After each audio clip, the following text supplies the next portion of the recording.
HISA's Racetrack Safety Program went into effect a little over 5 months ago, and the Anti-Doping and Medication Control Program is slated to go into effect January 1st.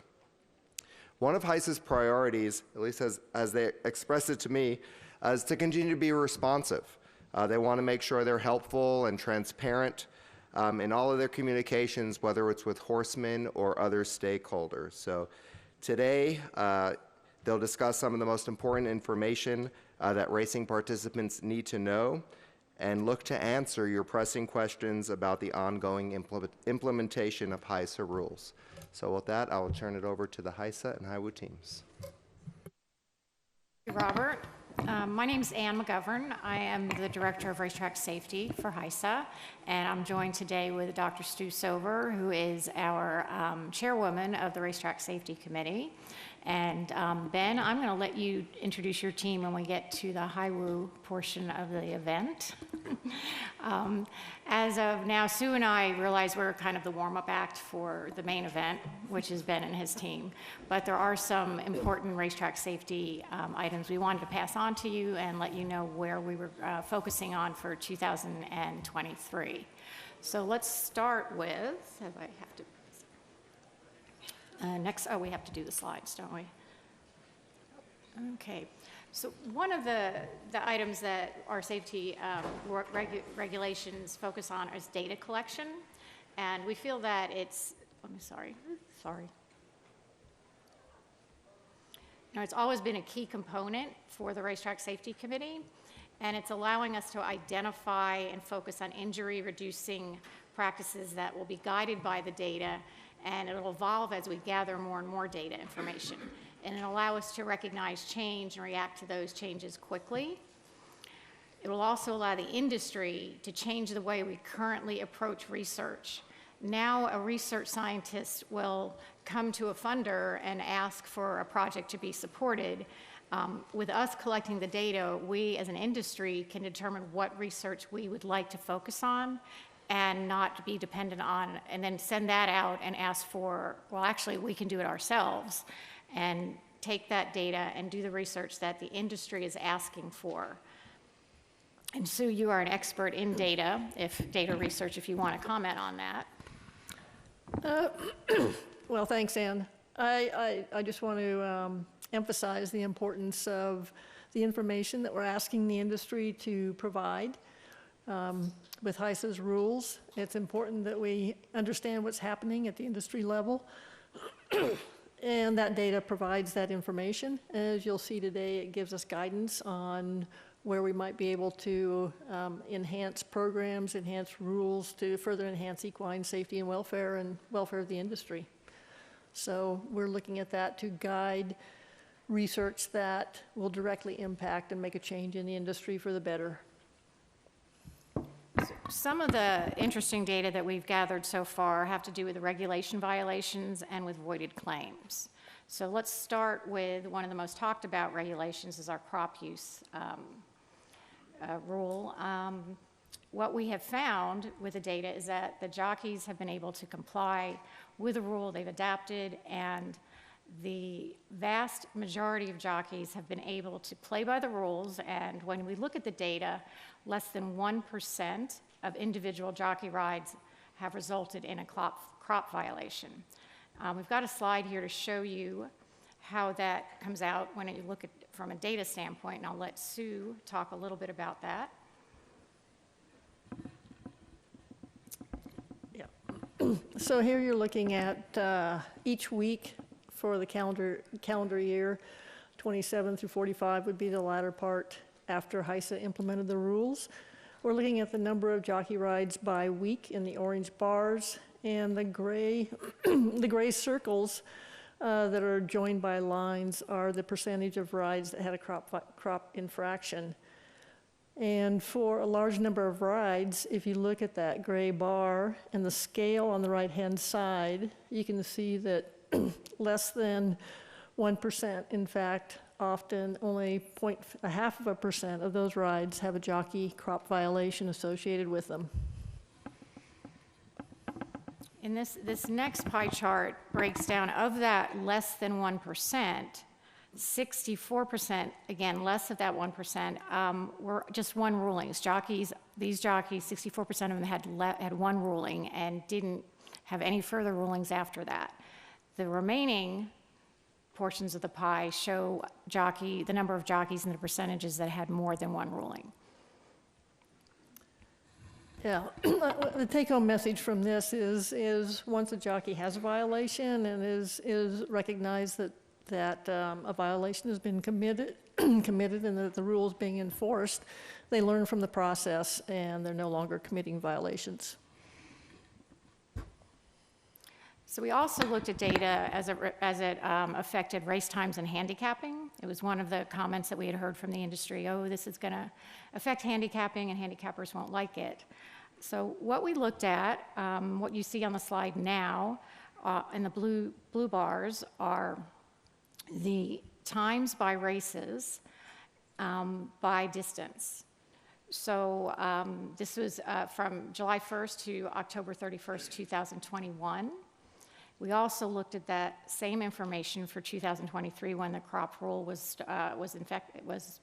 put into effect, and you'll see those times in orange. And again, there's virtually no difference in the times when you compare the two time frames before and after the crop implementation. We also looked at the average finish the off odds for the first three finishers in races from July 1st to October 31st. This is the result of looking at that data in that time frame from 2021. When you do the same thing as we did with the times and overlap the same time frame in orange for 2022, again, virtually no difference in the off odds for horses during that time frame. So, okay. So fundamentally, I think what we've learned from this are one, that jockeys can adapt to the rules, that the limitations on strikes that were implemented with the HISA rules has had no effect on finishing times of winners in races.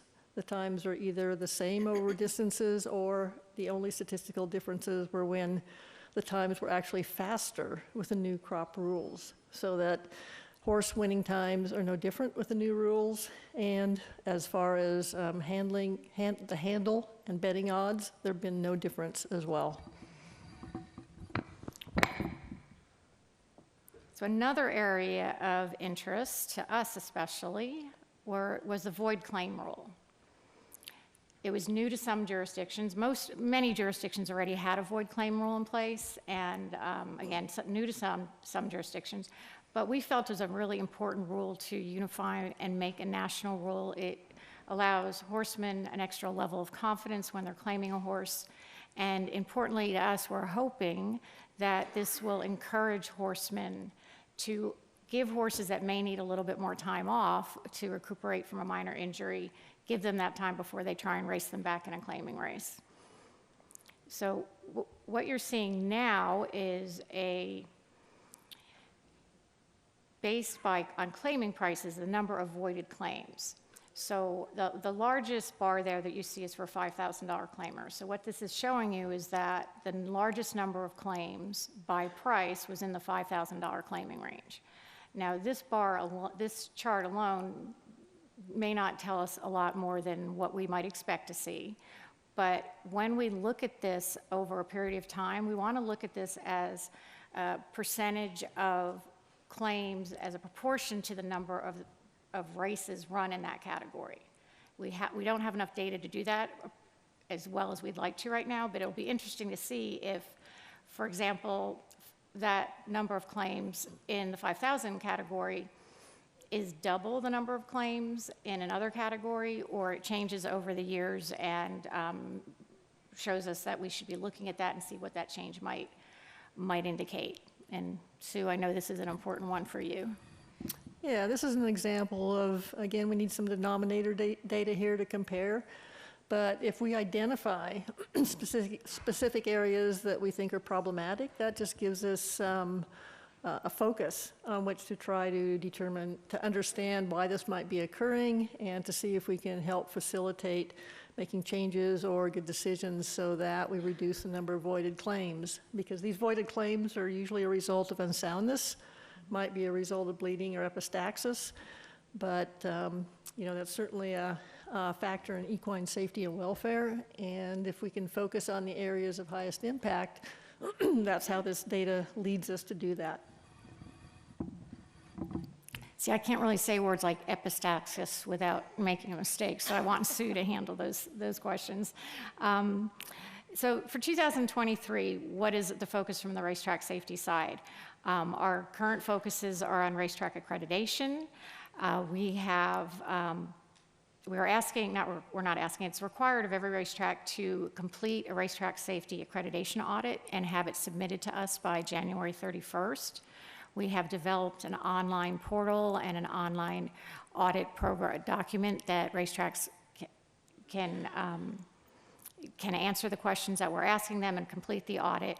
We've also had several online meetings with racetracks where Greg Stiles, I don't know if you're in the audience here, but Greg Stiles is our accreditation manager, and John Gallagher, who is a consultant and helping us with this process, is here.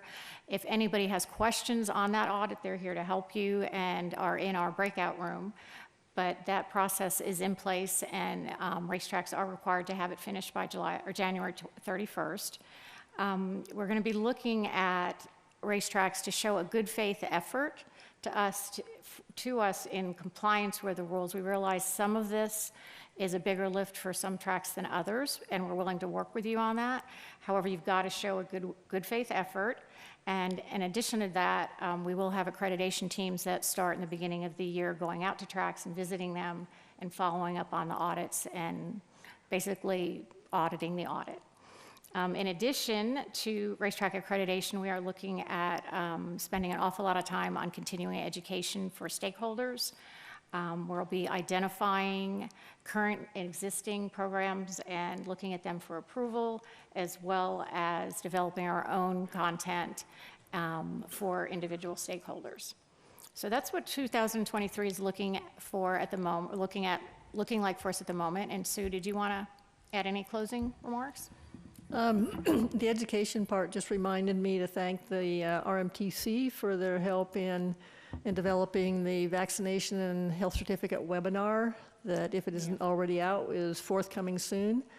A reminder that the vaccination requirements, which by the rules would have been implemented July 1st, were delayed until January 1 to give horsemen the time to appropriately time the vaccinations optimally relative to the training and racing schedule, so those wouldn't be interrupted.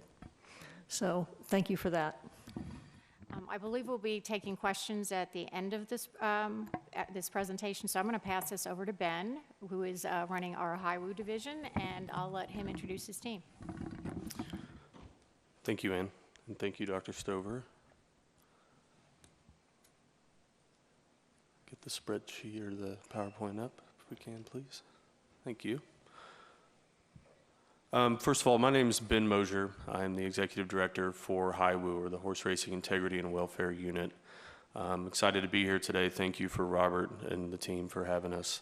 I want to introduce two of the ladies here that are integral to what we're putting together. If you don't know them, you likely will know them very quickly. First to my left is Kate Middlestat, our Chief of Operations, and Dr. Mary Scolay, after that, our Chief of Science. We will all be talking today about our implementation plan, but I'll start first. And I'll start with the basics. What is HIWU? Well, HIWU was formed in May of this year, of 2022, whenever we signed the agreement as Drug-Free Sport International, the parent company, to take on this initiative. I've been with Drug-Free Sport International for 13 years, and I've worked in a majority of our professional sports programs. Our company manages worldwide anti-doping programs from the NFL to the NBA, PGA Tour, as well as international Olympic level sports such as tennis, track and field, swimming, on and on. We have a nationwide network of collection personnel that do all these collections for us currently on the human side, over 3,000 in the nation that do this. and we will, if needed, apply them as needed across the nation to help assist with our mission going into 2023. Our team that we're building is just spectacular, and I think it's important to highlight the different backgrounds that we've put together in the last 5 months.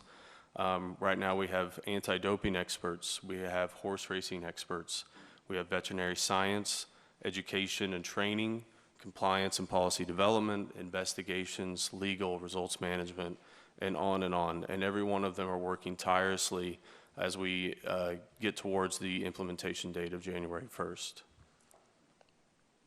I think it's important to talk about HIWU's mandate. What is our mandate? Well, HIWU is a separate entity. We are an independent group, and our main mandate is to be the enforcement agency of the rules of the ADMC anti-doping medication rules that are coming out soon by the FTC. We will ensure compliance. We will work with industry constituents to ensure that compliance, and that includes ourselves for the pieces that apply to us. I mean, all of these rules apply to what we're doing, so we are ensuring compliance of these rules across the industry. Our core responsibilities include results management and adjudication, investigations, testing operations, education, and laboratory accreditation, and we're going to talk about all of those in more detail. I'll start with results management and adjudication. Starting with the implementation date, all results will now flow through HIWU. We will receive all results for all thoroughbred horses and covered horses. A significant change is the automatic disqualification of results for all adverse findings. That is a significant change for the industry and a great deterrence added. We have 2 panels that we are building currently to hear and adjudicate across the board. So that's the internal adjudication panel. This is a group that we've currently sent out a press release for and are gathering qualified individuals across the nation, or across the industry. And these individuals will see the controlled medication violations. In addition to that, we have the arbitral body. These are for the doping violations, for the banned substances. These will be a group of independent arbitrators in which we're using an independent arbitration body called JAMS to oversee this process. We will make sure that those arbitrators are trained, but they will be selected independently where there's no conflict of interest by HIWU on the selection of those individuals hearing these cases. And then really important is how the hearings will be done and the expediency behind that. All hearings will be within 60 days across the board, and then the decisions will be within 14 days after that. That's significant expediency across the board. Investigations. It's very important to highlight the need for experience and expediency, and that this group understands that we're not here to interfere with getting investigations done. We want to work in accordance with the industry on investigations, on testing operations. That includes, for our staffing, will be internal HIWU investigators, as well as partnerships with state racing commissions to utilize current boots on the ground, current continuity in all the racetracks. In addition to that, coming soon will be a whistleblower hotline for anonymous tips and reportings to a separate group that will be completely anonymous. And with that, I would like to turn it over to Kate Middlestad, our Chief of Operations, who will talk about our implementation plan. Thanks, Ben. So my role at HIWU in operations is really the implementation of the testing program. And so if we go back to yesterday's presentation, first thing in the morning, I'm living squarely in the puzzle part of this industry right now. Coming into it new, I will say you have all introduced me to what the poem and the prize really looks like. And so, you know, when I took this job, and I think like a lot of us at HIWU, it was with the challenge of seeing, can we make a national program work in the context of the horse racing industry? And I believe we can. I think it is a big opportunity ahead, and I think there are clear benefits if it can be established with common goals, with common understanding, and with trust. But it also has to have compliance. That's the inevitable reality. There is the act in place, and there are the ADMC program rules. And so we're going to have to work collectively to make sure we can deliver on that compliance. So I'll just walk you through how we've approached it. And it really started with state calls, an opportunity to introduce ourselves to the state racing commissions to lay a foundation using the voluntary agreements as a tool for those conversations and to establish a foundation.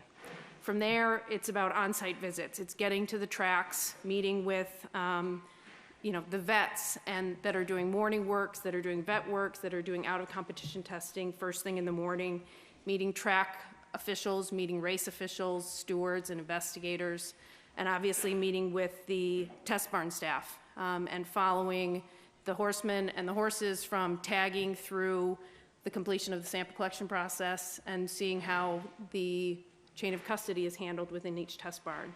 And I have quickly realized that for all things that are common in this industry, there are a lot of things that are uncommon and different and unique to each track. And so really, by being on site, by kind of taking in that full picture, what we hope to do is understand how the protocols are going to impact the track, impact the horsemen at the track and the race operations, so that when we come back for what will ultimately be training, we have a better understanding of how to kind of cater that to make sure that we understand where the key changes are going to happen and can help identify those for the teams that are being impacted.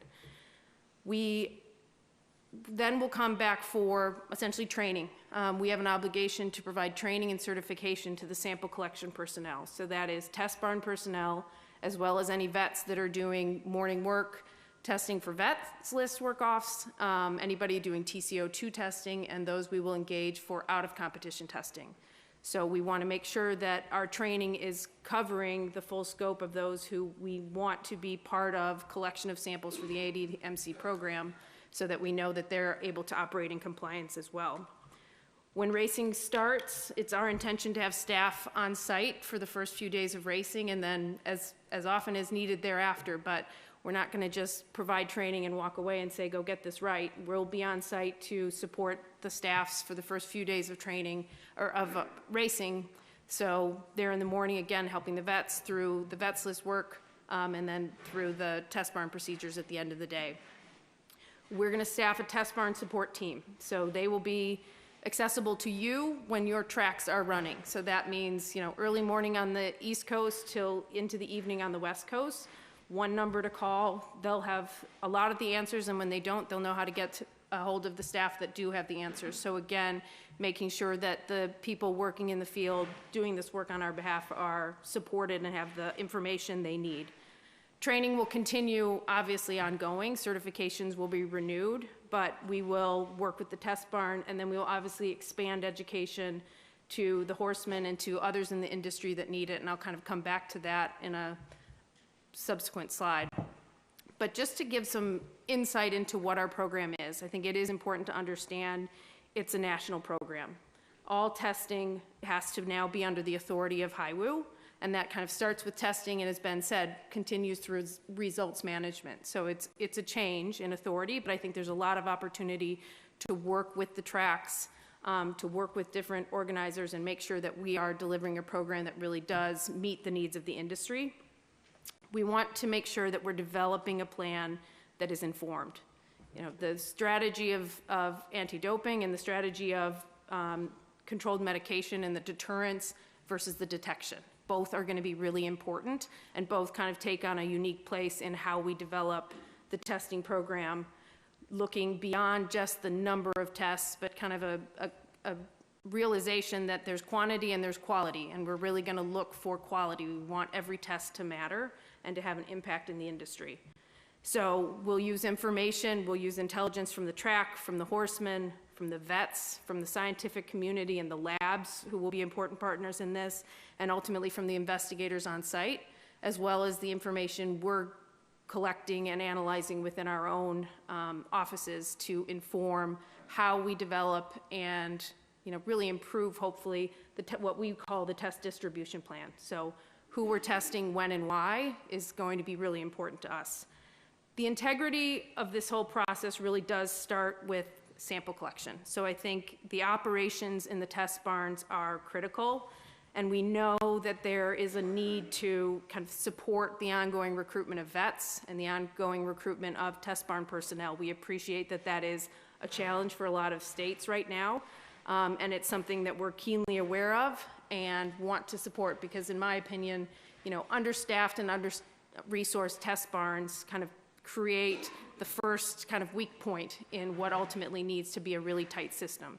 So again, where we can, we want to support and work with the tracks and the test barn personnel and the states to make sure we're putting the right people and the right number of people and hopefully elevate and professionalize those roles and respect that the role of the test barn personnel is really important to what we need to accomplish as an industry. We'll be introducing one exciting piece of technology into the test barns, and that's a paperless system. So many of you may know your vets walking around with the Encompass tablets for the vets work that they're doing. We will be introducing a paperless system in the test barn so that they can, with the help and support of Encompass, be able to pull up the race cards for a given day and select the horse that's there to be tested from a given race, and all of the relevant information about that horse will be instantly uploaded. So there's a lot less data recording that has to go on in real time in the test barns. It will link to how we communicate with the labs and give them notice of the samples that are coming to them, and ultimately be a mechanism on the back end for the reporting of the lab results. So that will also contribute to efficiencies with lab reporting as well. So I think the technology that we can introduce there, and it's something that Drug Free Sport has had a lot of experience with in the past as well, is something that we are excited to bring, and I think will help as well just standardize the collection protocol, because it'll be, you know, essentially scripted out. It will be dual language as well, so when we present it to a nominated person or someone who's with a horse and needs to understand why they're signing an official record, they'll have information and they'll understand what they're being presented with to sign, which I think is also really important. So education and outreach, you know, it starts with obviously some online resources, but it ultimately comes down to whether we as people can connect with the people who need to receive this information and that they are getting the information in ways that work for them. So we've got to exchange information. We've got to find a way to be trusted and to be transparent with the industry so that they trust the messages and the information we're sharing. You know, one of the worst things that could happen to us early on is an inadvertent case, a case where someone made a mistake because they didn't know. And so it's really incumbent upon us to work together to make sure that that information is reaching the right people. And Mary has been one of those people who has done that exceptionally well and will continue to work with the vets and work with the scientific community to really enhance the work that's been going on there. So I want to turn this over to Mary now and let her kind of cover that piece. I think I should have brought a phone book to sit on. I'm going to talk about the education, further education piece in just a minute, but one of my other key responsibilities is overseeing the laboratory accreditation program. And for 2023, we have partnered with the RMTC. Labs that already have RMTC accreditation have been provided interim accreditation through our program until it is fully fleshed out and defined. So the RMTC will administer the program, and it has been modified for 2023 to begin to meet the enhanced needs of HIWU. Historically, there were 2 sets of single blind samples. You guys have to hear this, I'm sorry, because it is important. And so they showed up at the lab in a box that said, here are your samples, please analyze them. So everybody knew that they were getting tested on those samples. And when you know you're getting tested, you give your best effort. So we knew what the labs could do. That didn't tell us what they were doing on a daily basis to the samples that were collected in the test barn. So as an added component, we now have a double-blind program where samples will be submitted through the test barn, and they will look exactly like post-race samples. They will not be distinguishable by their appearance or anything else, and now we get to find out what the labs are doing with the samples that they receive from our horses. And that allows us to identify differences between the laboratories and address those before they impact our horsemen and our public's perception of our sport. And it represents an opportunity to pursue the uniformity, which has been the key word for this whole program since its inception. 2024, we will perhaps bring the program in-house. We may also continue to partner with the RMTC as our service provider. We'll see how the relationship works, but so far it's been very positive, and we're very encouraged by their cooperation and engagement with us. Okay, not that button. This one, with the one with the arrow. Sorry. Okay. No one should be surprised. Okay, so something that's really important and something that's weighing on all of your minds is how do the HISA regulations deviate from the current ARCI model rules that most of you have been functioning under for some time? And this slide does not relieve you of the responsibility for becoming familiar with the rules, but this does highlight, I think, 3 key areas that will get a lot of focus from us in terms of education to avoid those mistakes. The first one is that we are transitioning from withdrawal guidance, which is a recommendation on how you can use a medication and withdraw its use prior to a race to avoid a positive test, to detection times, which are used internationally and which the bill mandated we switch to an international medication control program. So detection times are not withdrawal guidance. They are the foundation for withdrawal guidance, and we need to train our veterinarians and our horsemen that we cannot equate detection times with withdrawal guidance, and we've launched an aggressive educational program to make sure that everybody gets that information and understands it and can feel comfortable using medications that the horses need to receive while still withdrawing them in such a manner that they are not going to result in a positive test. We have expanded the inventory of banned substances. When I say we, HISA, the Anti-Doping and Medication Control Rules, establish as banned substances that lack FDA approval. We're not talking about vitamins here. We're talking about drugs that should have FDA approval and do not. And so as an example, isoxaprine, which may be a medication that's familiar to many of our horsemen and had conventional use over the years, its FDA approval was withdrawn about 1.5 years ago. And so now there is no legal product in this country that has isoxaprine in it. Can't be compounded, can't be purchased outside of the country and put in somebody's truck. And so that's the kind of information we need to get out, because that's a mistake that can be easily prevented. If you know you shouldn't have it and we tell you not to have it, that should solve the problem. So we're working hard on communicating those changes to our stakeholders. And finally, non-steroidal anti-inflammatories. The control on them is something of a hybrid between the ARCI model rules and the IFHA's controls on NSAIDs. It results in more conservative use than is currently permitted, but it does not take bute out to 168 hours, which is 7 days, which is the way that it is regulated internationally. And so the Anti-Doping Medication Control Committee was afforded some latitude and the ability to justify why a regulation should deviate from the international regulations, and specifically with respect to phenylbutazone, they agreed unanimously that it should be permitted differently from the way it's used internationally. Few distinctions that are important to know: banned substances, banned at all times, and that means all times, okay? Presence, possession, prescription, dispensing, administration, all of those are prohibited. You shouldn't have it in the truck, shouldn't have it in the barn, and if it's found in either, that's a problem. And the penalties for banned substances are severe. They're intended to be severe. They're intended to be deterrents. So we want to make sure that people do a good inventory of what they've got in their barns and their trucks before January 1, so that we do not have those inadvertent violations that could have been prevented. Controlled substances, their prohibition is related solely to the detection in a post-race or a vet's list work sample, okay? Medications like methocarbamol, dantrolene, dexamethasone will not be controlled in out-of-competition testing. They are only controlled in post-race and post-vets list work samples. Vets list works are going to be treated exactly like post-race samples.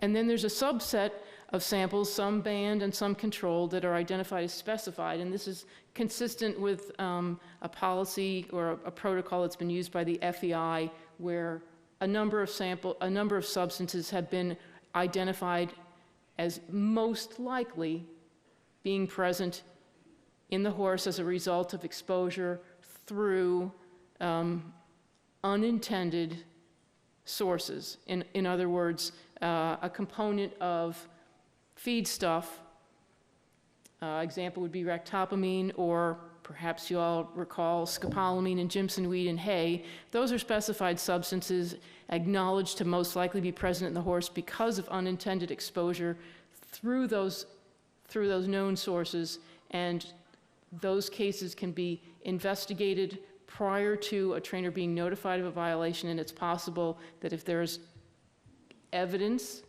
of exposure that way, the finding can even be retracted. So there is the opportunity to expedite the management of these cases and investigate them to afford the stakeholders a fair assessment of how the substance ended up in the horse. Not that we're going to be unfair for other stuff, but because these things are known to be constituents of plant materials or have been inadvertently incorporated into horse feeds, they have been targeted and labeled to be treated somewhat differently, at least at the outset. I'm pushing the arrow, nothing's happening. There we go. This table Alexa Rabbit prepared for us, and basically it just summarizes what I said. It shows you what test samples are relevant to the different categories of substances. So banned substances, anytime we're collecting a sample for your horse, banned substances are in play, and if they're detected, it's a problem. Controlled medications, post-race samples, and vets list samples. And then there are controls on work samples. So just a routine scheduled breeze, and that is limited to analgesics, nonsteroidals, local anesthetics, and corticosteroids. That's a safety and welfare initiative. We are not going to control dantrolene, methocarbamol, glycopyrrolate in work samples. This is specifically to ensure that a compromised horse is not put at increased risk by being medicated and sent out to breeze. And then TCO2 testing, y'all should be familiar with that. We test for total carbon dioxide. It's important to know that there's a 48-hour prohibition on administration of prohibited substances. That's banned or controlled. But there is a subset of substances that there is an exception for, and they are permitted up to 24 hours prior to post time. Orally administered vitamins, licensed vaccines. I'm not sure why you'd vaccinate one 24 hours to post, but okay. Anti-ulcer medications, because it's been determined that it is a detriment to the horse's health to withdraw them at 48 hours. So we agreed to 24 hours. Eltrendigest, Regulate, and fillies and mares. Unsupplemented isotonic electrolyte solutions for horses that may need additional assistance in electrolyte replacement or rehydration after travel, hot weather, whatever. Antibiotics and antiparasitics and anthelmintics. You all know procaine, penicillin, and levamisole are excluded from that exclusion. And antiparasitics, that means that horses that are being maintained on medication to prevent a recurrence of symptoms of EPM can be treated on the medication up to 24 hours prior to post. So again, another consideration in maintaining horse health and preventing a problem. I'm hurrying, I'm sorry. Detection times, laying this out for you because this is important. A detection time is the time at which the concentration of a substance in all of the test horses, this is an administration study, so 6, 10, 12, 20 horses all got administered the same drug and then are sampled at specified times after the administration. And the detection time is the first time point after the administration that all of the horses' samples, so all 6, 12, 20 horses, their samples are below either the laboratory's limit of detection or an agreed upon screening limit. Okay, and that is the basis for determining a withdrawal interval. Withdrawal interval is longer than the detection time, and it takes into consideration the veterinarian and the trainer's knowledge of the horse's health, other medications that might have been administered, risk aversion, how conservative the philosophy is in the barn, how risk-averse people are to a medication violation. And we fully understand the implications of this change.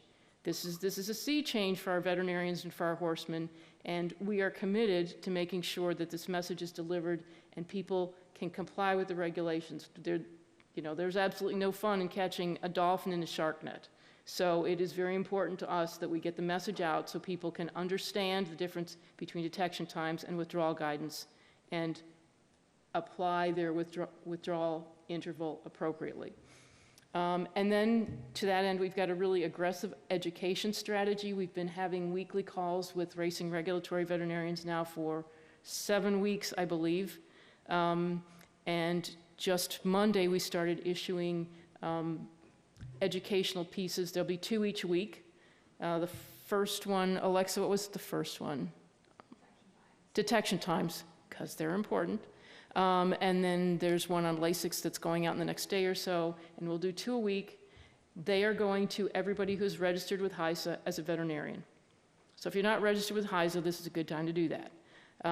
A week later, those same documents will be circulated to owners, trainers, racing officials, everybody else who's registered. So everybody's getting the same information, but by doing the regulatory vets first and then the practicing vets next, we are making sure that we've got a foundation of resources at each racetrack of people who understand the rules and understand the information so that when a trainer or an owner's got a question, they can go ask the vet and we don't have to worry about that person being unclear on what the answer needs to be, so that we are not perpetuating confusion.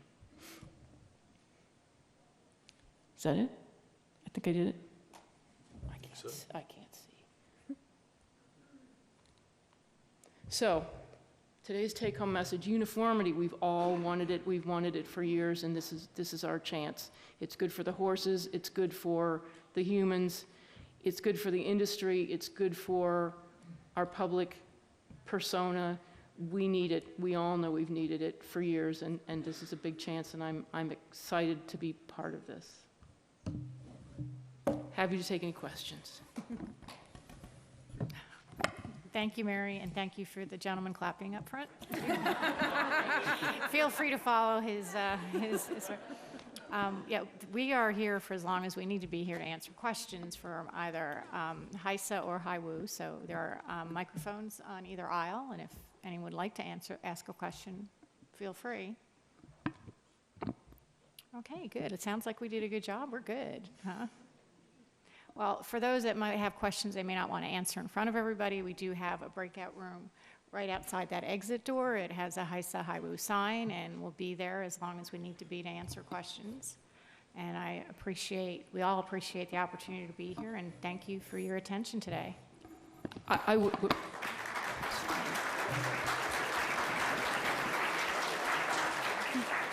would add that we just got a stack of business cards, so everybody please come get one. I will answer my phone. It is my goal to avoid mistakes, not to have to clean up a mess after they happen, so do not hesitate to call with a question.